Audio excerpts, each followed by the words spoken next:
अस्सलामुअलैकुम प्रिय श्रोताओं, आज की हमारी चर्चा में हम जाहिलिया के युग के एक रेगिस्तानी डाकू सहित कुल 5 सहाबियों के जीवन के बारे में जानेंगे। शायद उनके बारे में आपने पहले कभी इतना कुछ नहीं जाना होगा, इसलिए मैं आपसे अनुरोध करता हूं कि कृपया पूरी चर्चा को बिना छोड़े कम से कम रात में सोने से पहले शुरू से अंत तक ध्यान से सुने। तो चलिए शुरू करते हैं। राफी के सामने इस्लाम का आगमन हुआ, लेकिन उसने उस ओर देखा तक नहीं और न ही उस पर कोई ध्यान दिया, क्योंकि वह तब अरब के विभिन्न क्षेत्रों में लूटपाट में व्यस्त था। वह महंगे महंगे ऊंटों के झुंड चुराने में मशगूल था। प्रिय श्रोताओं, आप यह न सोचें कि राफी किसी कबीले का सरदार था या उसके पास कोई युद्ध सेना थी या उसे मदद करने वाला कोई समूह था। राफी इनमें से कुछ भी नहीं था, वह इनके करीब भी नहीं था। वह रेगिस्तान का बेटा, एक बद्दू था। उसने खुद को ही अपनी सेना बना लिया था। वह अरब के विभिन्न परिवारों पर बिल्कुल अकेला लूटपाट और हमला करता था। वह उनकी महंगी महंगी संपत्ति छीनकर सुरक्षित रूप से ढेर सारी संपत्ति के साथ लौट आता था। प्रिय श्रोताओं, आप निश्चित रूप से सोच रहे होंगे कि उन क्षेत्रों में जहां राफी लूटपाट करता था, क्या एक भी ऐसा बहादुर वीर नहीं था जो उस हत्यारे को रोक सके और अपने कीमती ऊंटों को बचा सके? क्या कोई नहीं था जो उसे दबा सके? बेशक, रेगिस्तान के बेटे यानी बद्दुओं में ऐसे कई लोग थे जो साहस, वीरता और जोखिम लेने में राफी से किसी भी मायने में कम नहीं थे। लेकिन समस्या दूसरी जगह थी। उनमें से कोई भी राफी की तरह रेगिस्तान के रहस्य के बारे में ज्ञानी नहीं था और रेगिस्तान के गहरे विस्तार में घूमने की क्षमता और अनुभव उनमें से किसी के पास नहीं था। अंततः अरब राष्ट्र के बीच उसकी पहचान स्थापित हो गई कि वही ही रेगिस्तान की रेत के बारे में सबसे अधिक अनुभवी है और रेगिस्तान के रास्तों के बारे में सबसे अधिक कुशल है। जब राफी किसी कौम पर लूटपाट करने का फैसला करता था तो वह कई शुतुरमुर्ग के अंडे इकट्ठा करके उनमें पानी भर देता था। फिर उन्हें रेगिस्तान के भीतर इतनी दूर रखता था जहां कभी किसी इंसान का पैर नहीं पड़ता। इसके बाद अपनी इच्छानुसार किसी क्षेत्र में लूटपाट करके अपने ऊंटों के झुंड के साथ खतरनाक और गहरे रेगिस्तान की ओर बढ़ना शुरू कर देता था, जहां के गुप्त रहस्यों को उसने किसी को नहीं बताया था। रेगिस्तान की खतरनाक सीमा में जब वह प्रवेश कर जाता था तो ऊंटों के झुंड के मालिक और चरवाहे जो लुटेरे को पीछा करके इतनी दूर आए थे, यहीं से प्यासे होकर या रास्ता भूलकर मरने के डर से लौट जाते थे। हिजरत के 9वें वर्ष में रसूल सल्लल्लाहु अलैहि वसल्लम ने अमर इब्नुल आस रज़ियल्लाहु ताला अन्हु को एक छोटी सी सेना का अमीर बनाकर ताई क्षेत्र में भेजा। उन्होंने उसे उस क्षेत्र के इस्लाम स्वीकार करने वाले अरबों को रोमन के खिलाफ युद्ध का आह्वान करने और उस उद्देश्य से उसके साथ शाम यानी सीरिया के लिए रवाना होने का निर्देश दिया और जो लोग इस्लाम स्वीकार नहीं किए थे उनके साथ मित्रवत व्यवहार करने को कहा ताकि वे दुश्मनों के साथ न मिलें। अमर इब्नुल आस रज़ियल्लाहु ताला अन्हु के नेतृत्व में अबू बकर सिद्दीक, उमर इब्न खत्ताब और रसूल सल्लल्लाहु अलैहि वसल्लम के कई बड़े सहाबी शामिल थे। वे चलते चलते जब ताई क्षेत्र के पहाड़ों तक पहुंचे तो वे रास्ता भटक गए और भ्रमित होकर इधर उधर भटकते हुए जीवन हानि की आशंका से भयभीत हो गए। तब उमर इब्न खत्ताब रज़ियल्लाहु ताला अन्हु ने कहा, इस खतरनाक रेगिस्तान में हमें रास्ता दिखाने के लिए एक कुशल और अनुभवी रहबर यानी गाइड की व्यवस्था करो। उन्हें बताया गया कि एकमात्र राफी इब्ने उमैर अत्तई ही आपके लिए उपयुक्त मार्गदर्शक हो सकता है, क्योंकि इस खतरनाक और विनाशकारी रेगिस्तान और इसके रास्तों के बारे में वही सबसे बड़ा अनुभवी और कुशल है। ये बात सुनने के बाद उन्होंने राफी को बुलाया और उन्हें अपना रास्ता दिखाने के लिए समझौता कर लिया। राफी इब्ने उमैर ने रसूल सल्लल्लाहु अलैहि वसल्लम के चुने हुए कुछ सहाबियों के साथ कुछ दिन और रातें बिताईं। इस दौरान उन्होंने सहाबा किराम के प्रति जो आदेश था उसका पालन किया। इसके माध्यम से राफी ने उनके श्रेष्ठ चरित्र, उन्नत स्वभाव और सर्वोच्च आदर्श रीति रिवाजों को देखा, जिन्होंने उनके अंतर में उनके प्रति प्रेम का बीज अंकुरित कर दिया। उन्होंने देखा कि ये लोग रात भर इबादत में मशगूल रहते हैं और दिन भर घोड़े की पीठ पर जिहाद में। दुनिया के किसी भी सुख संपत्ति में उनकी कोई रुचि नहीं है। ये अल्लाह से सिर्फ परलोक की सुख शांति और शुभ परिणाम चाहते हैं। इस दल को लेकर उनके अंतर में हलचल मच गई। राफी खुद वर्णन करते हुए कहते हैं कि इस दल के साथ रहते हुए मैं उन सभी की बातों पर विचार करता था। विशेषकर अबू बकर की ओर मैं खोजी दृष्टि से देखता था। उनके सभी साथी अच्छे थे, फिर भी मेरा ध्यान उन पर अधिक था। जहां से हम निकले थे, काम खत्म होने के बाद जब हम उसी घर में वापस आए और उनके हमें छोड़कर जाने का समय करीब आया तो मैंने महसूस किया कि वे चले तो जाएंगे लेकिन मेरे दिल को अपना साथी बनाकर ले जाएंगे। मैं अबू बकर के पास दौड़ा और बोला, ए मेरे क्षणिक यात्री मित्र, मैंने बार बार देखा है कि आपके सभी साथियों में मैंने आपको चुना है। कृपया मुझे कुछ ऐसा सिखाएं जिसे याद करके मैं आप जैसा बन सकूं और आपके दल में शामिल हो सकूं। उन्होंने मुझसे कहा, क्या तुम अपनी 5 उंगलियों पर गिन सकते हो? मैंने कहा हाँ। उन्होंने कहा, तो गिनो। नंबर 1, तुम गवाही दोगे कि अल्लाह के सिवा कोई माबूद नहीं और मोहम्मद सल्लल्लाहु अलैहि वसल्लम उसके बंदे और रसूल हैं। नंबर 2, तुम नमाज कायम करोगे। नंबर 3, अगर तुम्हारे पास संपत्ति है तो ज़कात दोगे। नंबर 4, रमजान के महीने में रोजा रखोगे। और 5, सामर्थ्य हो तो हज करोगे। इसके बाद उन्होंने पूछा, याद हो गया? मैंने कहा हाँ हो गया। अब आप थोड़ा सुनिए। ये कहकर मैंने कहना शुरू किया, मैं गवाही दूंगा कि अल्लाह के सिवा कोई माबूद नहीं और मोहम्मद सल्लल्लाहु अलैहि वसल्लम उसके बंदे और रसूल हैं। 2, नमाज जिसे मैं कभी नहीं छोड़ूंगा। 3, ज़कात अगर मेरे पास संपत्ति होगी तो अदा करूंगा। 4, रमजान के रोजे मैं जब तक जीवित रहूंगा तब तक रखूंगा। और 5, हज अगर मेरा सामर्थ्य हुआ तो पूरा करूंगा इंशाअल्लाह। उसी दिन से रेगिस्तानी डाकू राफी इब्ने उमैर रज़ियल्लाहु ताला अन्हु ने अपने जीवन के काले अध्याय को समेट लिया और कुरान की ज्योति से, ईमान के नूर से प्रकाशित एक आलोकित जीवन का नया अध्याय शुरू किया। ये राफी इब्ने उमैर के जाहिलिया युग के वर्णन थे। अब उनके इस्लाम स्वीकार करने के बाद की कुछ चर्चाएं होंगी। खलीफतुल मुस्लिमीन अबू बकर सिद्दीक रज़ियल्लाहु ताला अन्हु ने शाम देश में रोमन सेना के खिलाफ युद्ध के उद्देश्य से 4 भागों में विभाजित एक सेना भेजी। अल्लाह के रास्ते में जिहाद करने वाला यह दल एक के बाद एक क्षेत्रों को जीतता हुआ और अल्लाह के बंदों को दीन इस्लाम का रास्ता दिखाता हुआ आगे बढ़ता रहा। जिस जमीन पर उनके कदम पड़े वहां उन्होंने आजान की ऊंची ध्वनि चारों ओर फैला दी ताकि लोग जान सकें कि कैसरों की पूजा करने के दिन समाप्त हो गए हैं। अब से अल्लाह की जमीन पर केवल अल्लाह की इबादत चलेगी। अंततः यह दल दमिश्क के ऊंचे इलाकों तक पहुंच गया। इसके बाद वहां से सीरिया के मध्य में स्थित होम्स शहर के लिए रवाना हुआ। रोमन सेना ने पहले मुस्लिम सेना को कोई महत्व नहीं दिया, लेकिन बाद में जब उन्होंने देखा कि वो सेना एक के बाद एक उनकी विशाल सेनाओं को पराजित करके उनकी सेना को मिटाने के करीब पहुंच रही है, तब उन्हें होश आया और उन्होंने अंटार्कटिका में अपनी विशाल सेना का जमावड़ा किया। कॉन्स्टेंटिनोपल साम्राज्य के सभी हिस्सों से उन्होंने सेना सहायता बुलाई। इस प्रकार वहां 2.5 लाख योद्धा एकत्रित किए गए। अब इस शक्तिशाली और विशाल सेना को मुस्लिम सेना के सामने धकेल दिया गया। उन्होंने अब रोमन के हारे हुए क्षेत्रों को एक एक करके पुनः प्राप्त करना शुरू कर दिया। अब ये सेना मुस्लिम सेना को मिटाने की धमकी बन गई। मुस्लिम सेना ने तुरंत भयानक स्थिति का विवरण देते हुए मदीना में दूत भेजा और खलीफा से शीघ्र सहायता भेजने के लिए गुहार लगाने लगी। उस समय खालिद इब्नुल वालिद रज़ियल्लाहु ताला अन्हु इराक में थे। वे वहां एक विशाल विजयी सेना के सेनापति के रूप में तैनात थे। खलीफा अबू बकर सिद्दीक रज़ियल्लाहु ताला अन्हु ने तत्काल भेजे गए दूत के माध्यम से उन्हें निर्देश भेजा कि शाम देश में रोमन सेना के खिलाफ भेजी गई मुस्लिम सेना भयानक कठिनाइयों का सामना कर रही है। इस विनाश के कगार पर खड़ी सेना की मदद के लिए पत्र मिलते ही वे तुरंत रवाना हों। खालिद इब्नुल वालिद ने खलीफा के आदेश का तुरंत पालन किया। राफी इब्ने उमैर अत्तई रज़ियल्लाहु ताला अन्हु 10,000 दुर्जे मुस्लिम सैनिकों के साथ शाम देश में संकटग्रस्त सैनिकों की मदद करने के उद्देश्य से रवाना हो गए। खालिद इब्नुल वालिद के सामने तब 2 बड़ी चुनौतियां थीं। पहली चुनौती थी इस विशाल सेना के साथ सीरिया में शाम देश में सबसे तेज समय में पहुंचना।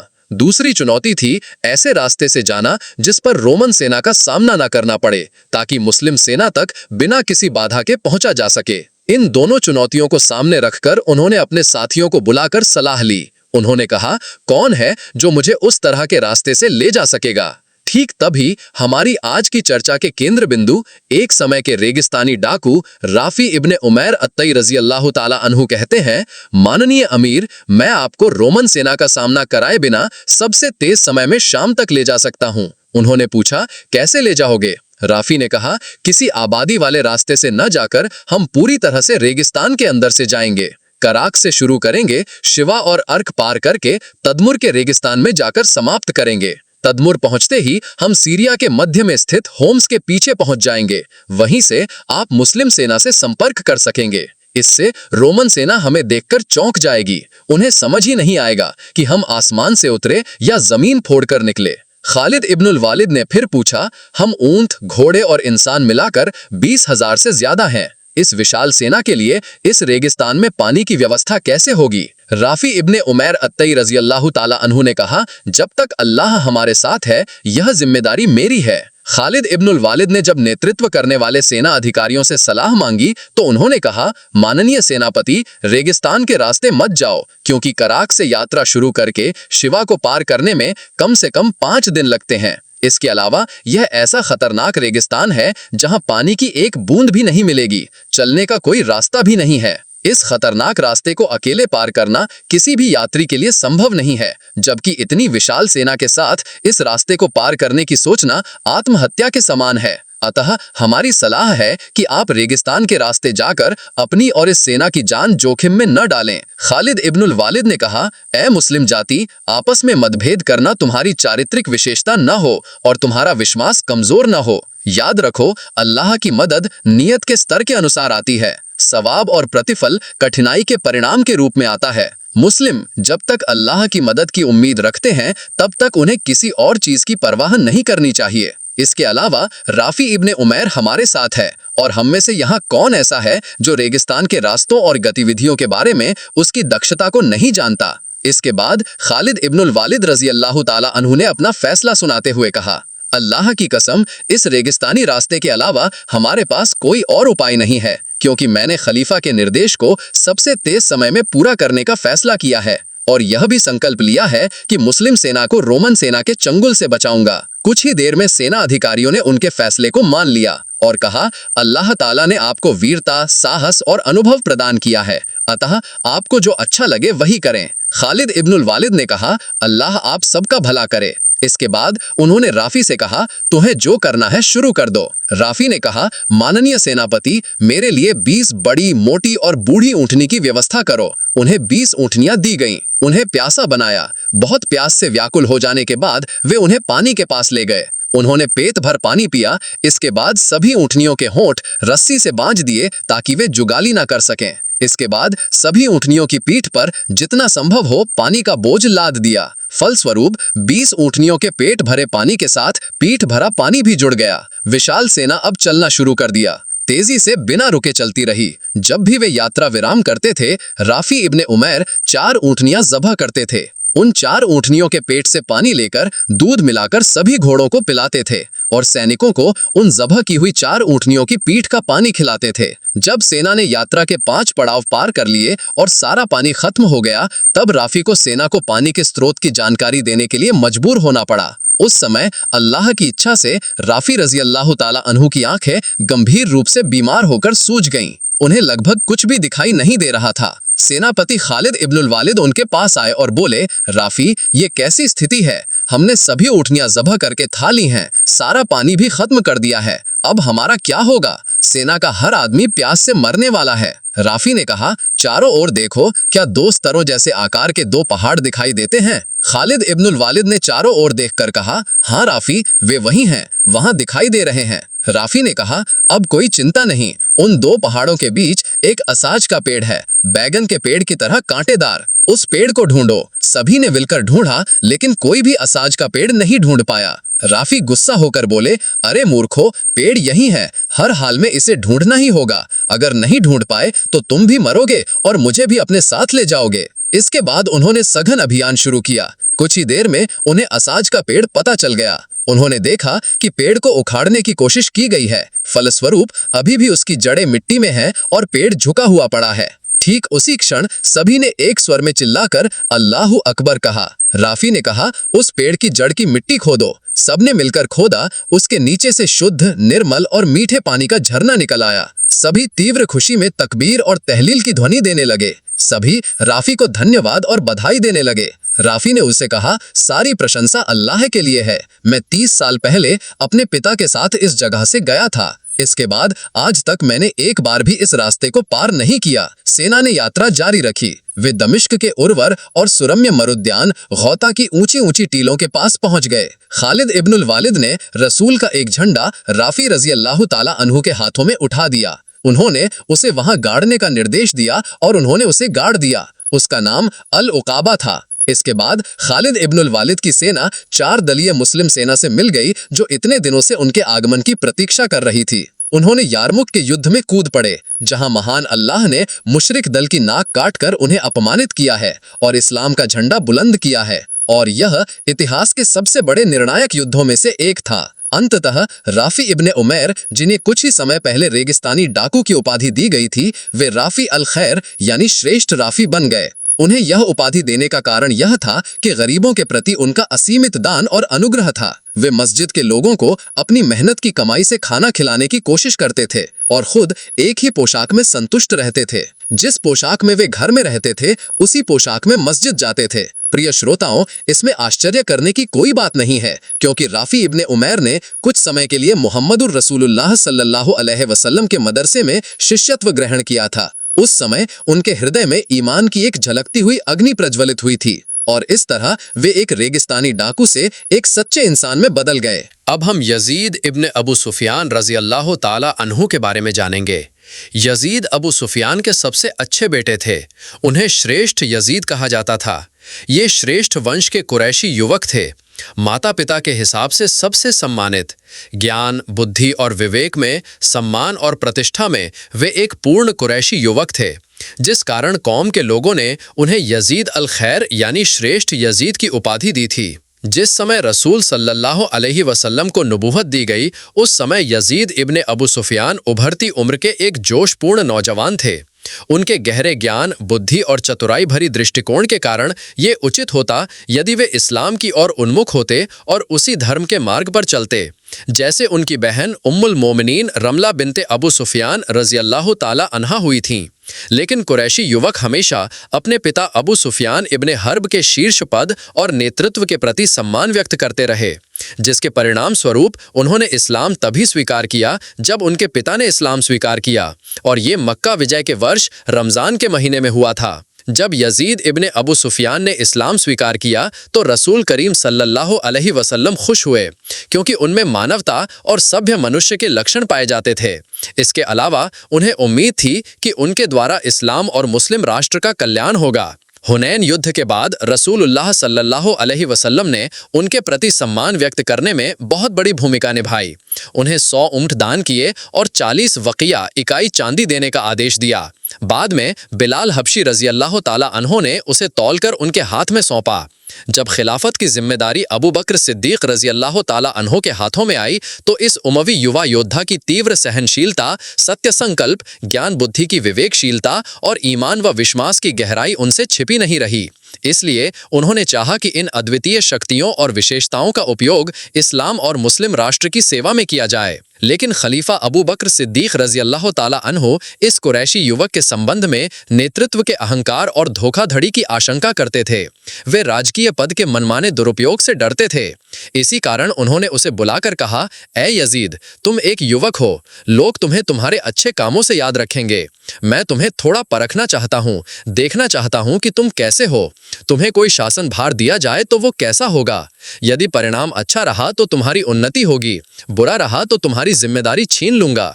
ए यजीद, अल्लाह का डर दिल में स्थापित करो, क्योंकि वो तुम्हारे दिल को वैसे ही देखता है जैसे तुम्हारे बाहरी रूप को देखता है। जब तुम अपने सैनिकों के पास आओ तो उनके साथ अच्छे से घुल मिल जाओ। अच्छे की शुरुआत तुम खुद करो, उन्हें अच्छे वादे दो। जब उन्हें उपदेश दो तो वो संक्षिप्त हो, क्योंकि बात ज्यादा होने पर एक बात दूसरी को भुला देती है। अपनी गलतियों को सुधारो और खुद को ठीक करो। देखोगे कि दूसरे भी तुम्हारे साथ ठीक हो गए हैं। सभी नमाजें समय पर अदा करो, रुकू और सजदा पूर्ण करके, और खुशो खुजू यानी विनम्रता और एकाग्रता ठीक रखकर।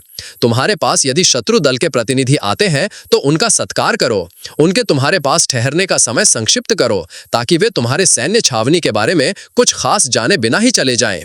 उनके सामने अपनी किसी भी विशेषता का प्रदर्शन न करो, इससे वे तुम्हारी कमजोरी देख लेंगे और तुम्हारे ज्ञान बुद्धि की सीमा को जान लेंगे। जहां सैनिकों की संख्या ज्यादा हो, सैन्य छावनी के उसी स्थान पर उन्हें ठहराओ। उनसे बातचीत की शुरुआत तुम्हारी ओर से न हो। उनकी सभी बातों का अवलोकन तुम खुद करो। गुप्त बातें जाहिर न करो, ऐसा करने से तुम्हारी गोपनीयता नष्ट हो जाएगी। इसके बाद उन्होंने यजीद से कहा, यह मेरी ओर से तुम्हारे लिए हृदय से निकली सलाह थी, और अंतिम सलाह के रूप में मैं तुम्हें बहुत जोर देकर कहता हूं कि अबू उबैदा इब्न अल जर्राह के साथ विशेष संबंध बनाओ। तुम जानते हो कि इस्लाम में उनका कितना विशाल सम्मान है। स्वयं रसूल सल्लल्लाहु अलैहि वसल्लम ने उनके बारे में टिप्पणी की है, हर उम्मत का एक भरोसेमंद और विश्वसनीय व्यक्ति होता है। मेरी उम्मत का वो व्यक्ति अबू उबैदा इब्न अल जर्राह है। इसलिए हमेशा याद रखो इस्लाम स्वीकार करने में उनकी अग्रणीता और इस अद्वितीय सम्मान को। और दूसरे जिनसे मैं तुम्हें संबंध बनाने के लिए कहूंगा वे मुआज इब्न जबल हैं। तुम्हें पता है कि रसूलुल्लाह सल्लल्लाहु अलैहि वसल्लम के साथ उन्होंने कितने जिहादों में हिस्सा लिया है। तुम कभी भी कोई निर्णय उनके परामर्श के बिना मत लेना। वे दोनों तुम्हें कभी भी नेक सलाह देने और तुम्हारा कल्याण सुनिश्चित करने में चूक नहीं करेंगे। यजीद इब्ने अबू सुफियान ने अत्यंत विनम्रता से निवेदन किया, ए रसूल के खलीफा, कृपया आप उन दोनों से भी मेरी बात थोड़ी कह दें जैसे आपने मुझसे उनकी बात कही। अबू बकर रज़ियल्लाहु ताला अन्हु ने कहा, निश्चित रूप से मैं यह कहना नहीं भूलूंगा। यजीद ने तब कृतज्ञता व्यक्त करते हुए कहा, अल्लाह ताला आप पर रहम करे और इसके लिए सर्वोत्तम इनाम दे। खलीफा अबू बकर सिद्दीक रज़ियल्लाहु ताला अन्हु ने रोम के खिलाफ युद्ध के लिए शाम देश में सेना भेजने का संकल्प किया। इस उद्देश्य से उन्होंने सभी क्षेत्रों से मुस्लिम जनता को बुलाया और विभिन्न प्रकार के लोगों से एक शक्तिशाली सेना का गठन किया।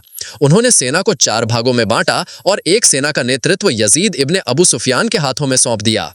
इस नई गठित सेना के विदाई के समय खलीफा अबू बकर सिद्दीक रज़ियल्लाहु ताला अन्हु मुस्लिम सेना और उनके युवा सेनापति को विदा करने के लिए बाहर आए। वे सेनापति के साथ पैदल चलने लगे। खलीफा के सामने इस तरह घोड़े पर सवार सेनापति यजीद को बहुत असहज महसूस हो रहा था। इसलिए उन्होंने खलीफा से कहा, ए रसूल के खलीफा, आप पैदल चल रहे हैं और मैं घोड़े पर रहूंगा, यह हो ही नहीं सकता।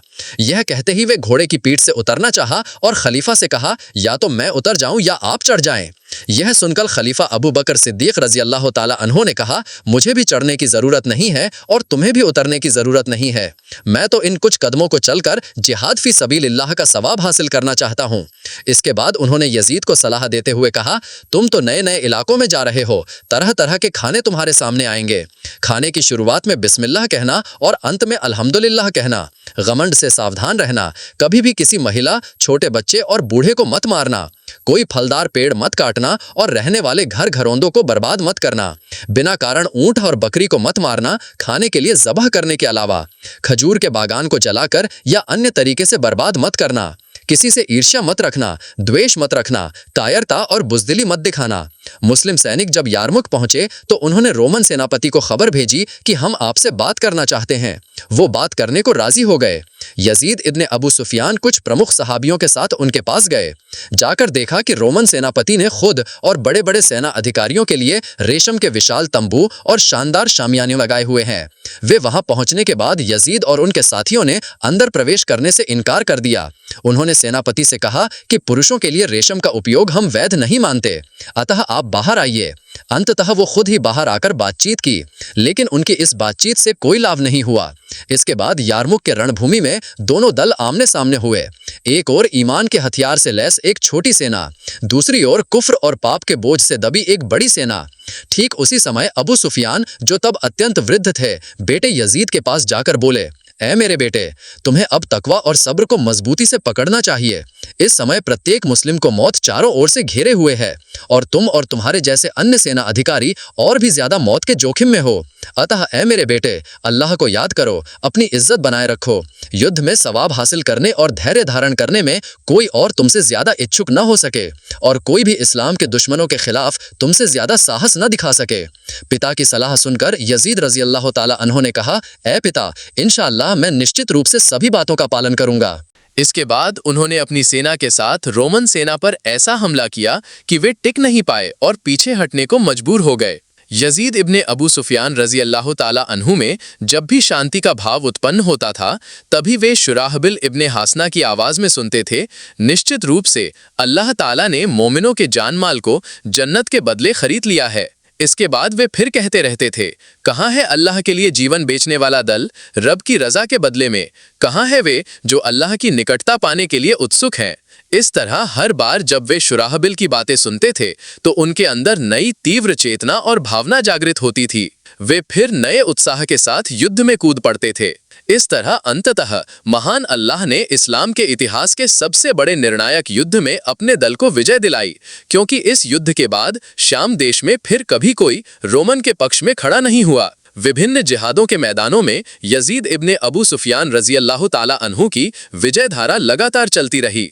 इस तरह अंततः वे उन प्रसिद्ध 4 सेनापतियों में से एक बन गए जिनके हाथों अल्लाह ताला ने दमिश्क की स्वतंत्रता प्रदान की थी। इसके बाद इस उम्मवी युवक ने अपना जिहाद जारी रखा। अंततः उन्होंने मुस्लिम राष्ट्र के लिए बैरूत, सैदा और इनके आसपास के लेबनान के अन्य गांवों को जीत लिया। अब हम उबादा इब्ने सामित रजी अल्लाह ताला अन्हु के बारे में जानेंगे। हजरत उबादा इब्ने सामित रजी अल्लाह ताला अन्हु, जिनके पिता का नाम सामित और माता का नाम कुर्रतुल ऐन था और लोग उन्हें उबादा के नाम से पुकारते थे। मुस्लिम समाज में हम में से कौन है जो उबादा इब्ने सामित को नहीं जानता। वे उन पवित्र और नेक लोगों में से एक थे जिन्होंने महान नबी सल्लल्लाहु अलैहि वसल्लम और मुहाजिर सहाबी रजी अल्लाह ताला अन्हुम को आश्रय दिया था। उन्होंने हर प्रकार से मदद की थी। वे उन 73 लोगों में से एक थे जिन्होंने अकाबा में बैयत प्रतिज्ञा ली थी। वे उन बदरी सहाबियों में से एक थे जिनके बारे में स्वयं अल्लाह ताला ने सूचित किया है, तुम्हें जो चाहे करो, मैंने तुम्हें क्षमा कर दिया है। इन जानकारियों के साथ अगर ये भी जोड़ लिया जाए कि नबी के जीवन काल में कुरान संकलन समिति के 5 सदस्यों में से वे 5वें थे, तो ही आप उनकी बात को ठीक से समझ पाएंगे और उन्हें उनके सम्मान की सर्वोच्च चोटी पर पहुंचा पाएंगे। उबादा इब्ने सामित रजी अल्लाह ताला अन्हु ने 3 धाराओं में जीवन व्यतीत किया, मुजाहिद, आबिद और मुअल्लिम। रणभूमि में वे सिंह शार्दुल के समान अत्यंत साहसी वीर मुजाहिद थे। रात के एकांत शांत प्रहर में वे दुनिया के सभी संबंधों को त्याग कर महान अल्लाह के एकनिष्ठ आबिद उपासक थे। शांति के समय में वे मुस्लिम राष्ट्र को मुअल्लिम, शिक्षक बनकर अल्लाह की किताब सिखाते थे और अल्लाह के दीन धर्म को समझाते थे। जब महान अल्लाह ने मुस्लिम राष्ट्र के हाथों शाम यानी सीरिया के क्षेत्रों की विजय प्रदान की, तो उन्होंने चाहा कि उन क्षेत्रों के किलों को जीतने के साथ साथ लोगों के दिलों और दिमागों को भी जीते। अतः दमिश्क के गवर्नर ने खलीफतुल मुस्लिमीन उमर इब्नुल खत्ताब रजी अल्लाह ताला अन्हु को पत्र लिखा। पत्र में उल्लेख था कि शाम क्षेत्र में मुसलमानों की संख्या बहुत बढ़ गई है, उन्हें अब कुरान सिखाने और दीन समझाने की जरूरत है। अतः ए अमीरुल मोमिनीन, मुझे कुछ ऐसे लोग भेजकर मदद करें जो इस क्षेत्र के लोगों को कुरान सिखाएंगे और हलाल हराम का ज्ञान देंगे। अतः आप अपने में से 3 लोगों को चुनकर मेरी मदद करें, यदि चाहें तो लॉटरी कर लें। उन्होंने कहा, अमीरुल मोमिनीन, हम लॉटरी नहीं करना चाहते क्योंकि अबू अय्यूब अल अंसारी बहुत बूढ़े हो गए हैं और उबय इब्ने कहब बीमार हैं, बाकी हम ही 3 बचे हैं। खलीफा उमर रजी अल्लाह ताला अन्हु ने उन तीनों को शाम क्षेत्र में भेज दिया। उबादा इब्ने सामित रजी अल्लाह ताला अन्हु होम शहर में रुक गए। अबू दरदा रजी अल्लाह ताला अन्हु दमिश्क गए। मुआज इब्ने जबल फिलिस्तीन में रहे। उबादा इब्ने सामित रजी अल्लाह ताला अन्हु ने अकाबा की रात जब रसूल सल्लल्लाहु अलैहि वसल्लम के हाथों बैयत प्रतिज्ञा ली थी, उसमें था कि वे हर हाल में अल्लाह और रसूल की आज्ञा का पालन करेंगे। वे जहां भी रहेंगे सदैव सत्य बोलेंगे, अल्लाह के विधान का पालन करने में निंदा करने वाले की परवाह नहीं करेंगे। इसी कारण जब वे शाम के गवर्नर मुआविया रजी अल्लाह ताला अन्हु की गतिविधियों से संतुष्ट नहीं हो पाए, तो उन्होंने स्वयं गवर्नर से मिलकर आपत्ति व्यक्त की। लेकिन मुआविया रजी अल्लाह ताला अन्हु ने उनकी बात नहीं मानी। उन्होंने अपनी बात मानने को कहा। इस पर उबादा इब्ने सामित क्रोधित होकर बोले, अल्लाह की कसम, मैं तुम्हारे साथ एक ही इलाके में नहीं रहूंगा। वे मदीना वापस लौट आए। तब उन्होंने खलीफा उमर रजी अल्लाह ताला अन्हु के पास ही बेचैन और चिंतित देखकर पूछा, उमर, अल्लाह के रसूल कहाँ हैं, कैसे हैं? उन्होंने जवाब दिया, मुझे लगता है कि उन्हें मार दिया गया है। तब अनस इब्ने नजर ने कहा, अगर रसूल सल्लल्लाहु अलैहि वसल्लम मर जाएं तो अल्लाह तो निश्चित रूप से सदा जीवित है, वो कभी नहीं मरेगा। उन्होंने मजबूत हाथों से तलवार पकड़ी, तलवार का म्यान तोड़ दिया, निडर होकर बिना किसी संकोच के रणभूमि के बीच में घुस गए। जब वे मुशरिक योद्धाओं का सामना करने के लिए दौड़ रहे थे, तो उन्होंने साद इब्ने मुआज रजी अल्लाह ताला अन्हु को पास देखकर उनके पास जाकर कहा, ऐ साद, जन्नत बहुत करीब है, अल्लाह की कसम, मुझे उहुद पहाड़ के पीछे से जन्नत की खुशबू आ रही है। इसके बाद बिना किसी और देखे वे निडरता से आगे बढ़ने लगे। साद इब्ने मुआज रजी अल्लाह ताला अन्हु ने कहा, मेरी इच्छा हुई कि मैं उनके पीछे पीछे जाऊं और उनके रास्ते पर चलकर वही करूं जो वे कर रहे हैं, लेकिन मैं उनके जैसी वह दृढ़ता नहीं अपना पाया, मैं उनके जैसा कोई काम नहीं कर पाया। जब युद्ध समाप्त हो गया तो अनस इब्ने नज़र रजी अल्लाह ताला अन्हु शहीद होकर उहुद के मैदान में पड़े मिले। उनके शरीर पर तलवार, भाले और तीर के घाव थे। कुल मिलाकर उनके शरीर पर लगभग 90 चोटें थीं। मुशरिकों ने उनके शव को इतनी बुरी तरह से विकृत कर दिया था कि उन्हें पहचानने का कोई तरीका नहीं था। फलस्वरूप उनकी बहन हरीसा के अलावा कोई भी उन्हें पहचान नहीं पाया और उन्होंने भी उन्हें शारीरिक बनावट से पहचाना, उनके चेहरे से नहीं। महान अल्लाह ताला ने अनस इब्ने नज़र अन-नज़री रज़ी अल्लाह ताला अन्हु को एक दुर्लभ सम्मान से नवाजा। उनके बारे में कुरान की आयतें नाजिल की जिन्हें दुनिया के विनाश तक मोमिन पढ़ते रहेंगे, रात दिन के विभिन्न प्रहरों में इबादत करने वाले नमाज में पढ़ते रहेंगे। इतनी बड़ी गौरव के बाद क्या कोई और गौरव हो सकता है जिसकी ओर कोई सिर उठाकर देखे या उत्सुक हृदयों का झुकाव उस ओर हो। अनस इब्ने नज़र से संबंधित हदीस में एक अद्भुत कहानी है। उनके विषय में अवतरित कुरान की आयत के बारे में भी एक अनुपम घटना है। हदीस की कहानी इस प्रकार है। अनस इब्ने नज़र रज़ी अल्लाह ताला अन्हु की एक बहन थी जो अरब महिलाओं के बीच अत्यंत स्वीकार्य और कौम के महिला समाज के बीच भी उच्च प्रतिष्ठा वाली थी। उनका नाम नज़र की बेटी रुबैया था, उपनाम हरीसा। इस हरीसा का एक बेटा था, उज्जवल युवा हाल ही में जवान हुआ लड़का जिसकी ज्ञान बुद्धि बस पूर्णता प्राप्त करने वाली थी। वह समाज में भी घुलना मिलना शुरू कर चुका था। स्वभाव चरित्र में इस्लामी रंग लग चुका था। बद्र युद्ध से कुछ दिन पहले वह रसूलुल्लाह सल्लल्लाहु अलैहि वसल्लम के सामने पड़ा तो उन्होंने उसकी ओर कोमल और स्नेह भरी दृष्टि से देखकर पूछा, ए हरीसा, तुमने सुबह कैसे बिताई? उत्तर में उसने कहा, अल्लाह के प्रति सच्चे विश्वास के साथ मोमिन के रूप में। रसूलुल्लाह सल्लल्लाहु अलैहि वसल्लम ने कहा, हरीसा, सोचो तुम क्या कह रहे हो, हर बात की हकीकत होती है। जवाब में हरीसा ने कहा, या रसूलुल्लाह सल्लल्लाहु अलैहि वसल्लम, हरीसा का दांत तोड़ा जाएगा। अल्लाह की कसम, ऐसा नहीं हो सकता, उसका दांत नहीं तोड़ा जाएगा। रसूलुल्लाह सल्लल्लाहु अलैहि वसल्लम ने उसे संबोधित करते हुए कहा, ए अनस, यह स्वयं अल्लाह का फैसला है। अनस इब्ने नज़र कुछ कहने ही वाले थे, उससे पहले रसूलुल्लाह सल्लल्लाहु अलैहि वसल्लम ने लड़की के कठोर और जिद्दी परिवार के लोगों की ओर दृष्टि फेरी। अचानक उनकी आंखें देखा कि वे रेशम से भी ज्यादा कोमल और रुई से भी ज्यादा नर्म हैं। अचानक उन्हें महसूस हुआ जैसे कोई गुप्त शक्ति उन्हें इच्छा के विरुद्ध दूसरी ओर ले जा रही है। इसी कारण वे रसूल अल्लाह सल्लल्लाहु अलैहि वसल्लम के पास आकर बोले, या रसूल अल्लाह सल्लल्लाहु अलैहि वसल्लम, हाँ, उसका दांत नहीं तोड़ा जाएगा, हमने उसे क्षमा कर दिया है। ए अल्लाह के रसूल सल्लल्लाहु अलैहि वसल्लम, हम न्याय की मांग वापस लेते हैं। तब रसूल अल्लाह सल्लल्लाहु अलैहि वसल्लम ने अनस इब्ने नज़र रज़ी अल्लाह ताला अन्हु की ओर मुग्ध और कोमल दृष्टि से देखकर कहा, अल्लाह के ऐसे बहुत से प्यारे बंदे हैं जो अल्लाह की कसम खाते हैं तो अल्लाह उसे पूरा कर देता है। उनके बारे में कुरान की आयत नाजिल हुई जिसे रात दिन के विभिन्न प्रहरों में मुस्लिम जाति पढ़ती है और दुनिया के विनाश तक पाठ चलता रहेगा। अल्लाह ताला उनके बारे में नाजिल करते हैं, मोमिनों में से कुछ ने अल्लाह से किए गए वादे को पूरा किया है, उनमें से कुछ की मृत्यु हो चुकी है और कुछ प्रतीक्षा कर रहे हैं। उन्होंने अपने संकल्प को बिल्कुल भी नहीं बदला। सूरे अल अहज़ाब आयत 23। सम्मानित श्रोताओं, जाहिलिया के युग के एक भयानक रेगिस्तानी डाकू सहित कुल 5 सहाबियों के जीवन की हमारी आज की संक्षिप्त चर्चा यही समाप्त होती है।